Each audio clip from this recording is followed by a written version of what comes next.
What's up, everybody? It's Matt Powell with Pramek.com. Now I am here with Dr. John Landry, and he is leading up Pramek's new TILT program, and that is Transitional Lethal Tactics. Now it's a little bit different than anything that you've seen before because it's based off of a program that we do for law enforcement only, but it's a program that we're bringing to civilians with, you know, a limited application that's going to get you in the best possible situation to, I've got this bug, welcome to the great Southwest.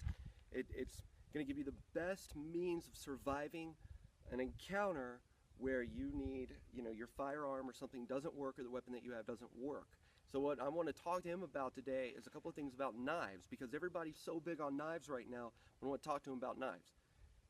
Tell me about knives. Folder, fixed blade, what do you prefer? What do you think? Right. Well, in my experience, if the expression is, if it isn't fixed, it's broken. So as convenient as folders are, if you're in a deadly force encounter, the fixed blade is the way to go. Now, when you say a fixed blade, does it have a single, you know, edge? Or well, I can show you an example of what I carry. All right, well, this happens to be a Smith & Wesson, and what I recommend is double-edged. A double-edged knife, a few features are important, one of which that you can hold on to it during the encounter. Okay. So the grip material, this happens to have a rubber grip. This is a Smith & Wesson HRT 98. I've had this thing for years. Not an expensive knife at all, but very, very functional. This is the type of knife that you would use in a lethal force encounter. This is not something you carry around to cut miscellaneous stuff you encounter, but this is what you save for those times when you really need to save your life. Okay, so now with that, you've got the double-edged design. Yes. Now, drawing it obviously is a little bit different than a folder.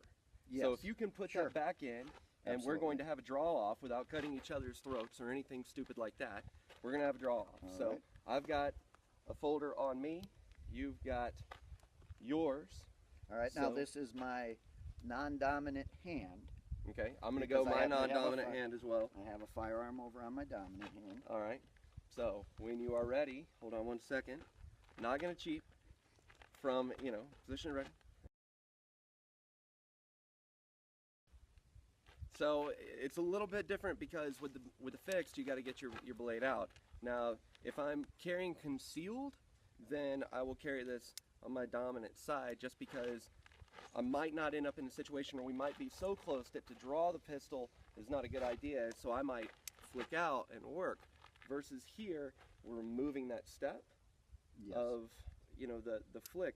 Now, you were talking about earlier off camera that these break.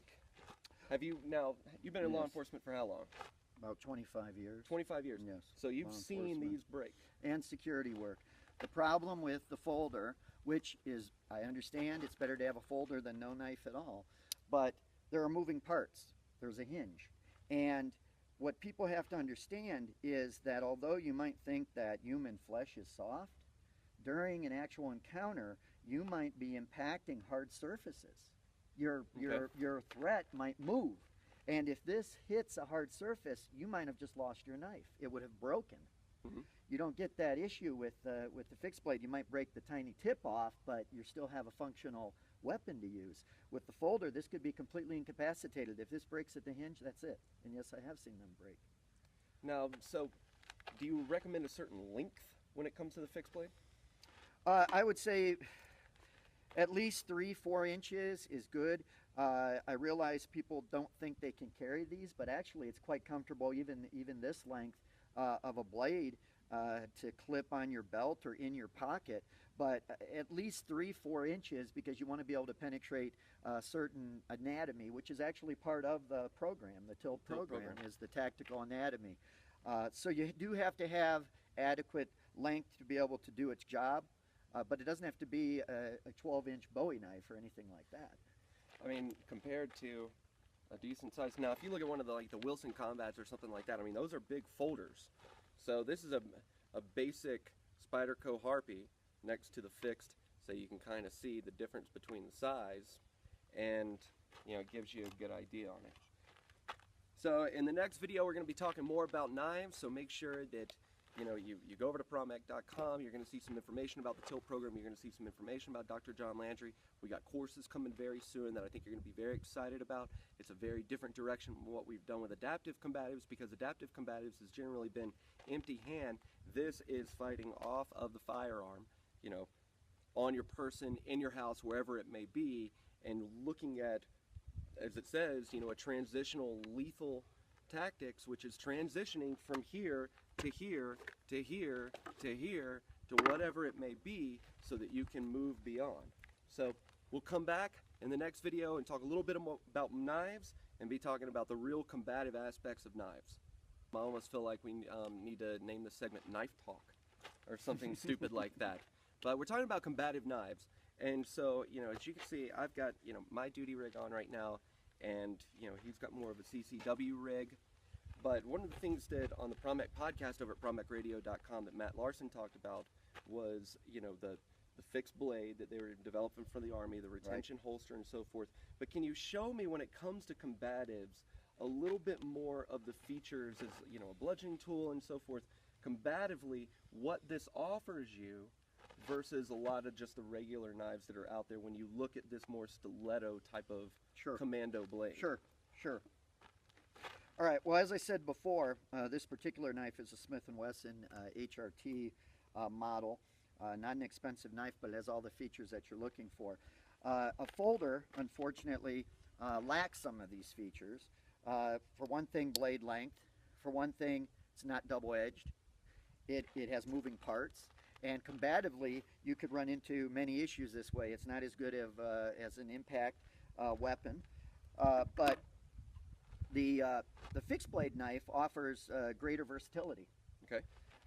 Besides penetrating weapon, it's a cutting weapon on both sides. So it doesn't matter. You don't have to worry about blade orientation. Okay, what I mean by that is, where is the sharp edge? The whole thing. Right, the whole thing. As the sharp opposed edge to, is here. Right. Okay, here I have a dull edge. I have to orient it towards the Especially target. if you go from an appendix draw, like a lot of people do. Yes, where I've seen them. Yes. They'll do their flick, and then Okay, they'll come out. this is nothing. I can block this. I can put my hand on it. And it's not doing any damage No, as it comes out. none whatsoever. So coming I can out from smother that it. appendix Yes. draw. Absolutely. Okay. Not going to Versus try that with this. Yeah, you're going to end up eating your hand out. Now, Absolutely. how about the back end of it? All right, the pommel of the knife, of any knife, even though this one has a rubber coating, which is also very advantageous. Yeah. Because during encounters, bodily fluids are very, very slippery. Okay. This, though, still the end of this can be used as an impact weapon towards vital targets, which gets into our tactical anatomy portion. So you do have the versatility. So if I have a nice pick grip, I can go forward this way, and I still have a legitimate weapon with the pommel end, of course, and then I can rotate, and it does not matter. Everything is sharp. So in a lot of videos that people have seen me, I'm a folder person. I think I've always been a folder person just because I'm more of a hand person than anything else. Oh, sure. But if I like a folder because of the convenience, but the time spent with Dr. Landry talking about the fixed blade and talking to people like Matt Larson and Kelly McCann on Pramek Radio, talking about the fixed blade, then when you look at combatives, the direction going back to the Applegate and everybody like that, to World War I and World War II, was this design, and there's a very particular reason for it. We'll have more videos coming up, but I wanted to make sure that you guys understand in the combative mindset, and when you listen to the people like on Pramek Radio that deal with combatives, it's not people that are just martial art guys that are doing all this crazy stuff. It's combative people. Everybody has moved towards, most people have not even moved towards it. They've always had it. Right. Then the industry kind of went towards the folder just because of the versatility of a pocket knife, the convenience. Correct. But the real combative folks, whenever I've done a lot of gear stuff, if I've been out teaching, I've ended up with a fixed blade, and so I'm going to be transitioning towards this double-edged design instead of the single edge that I've usually used.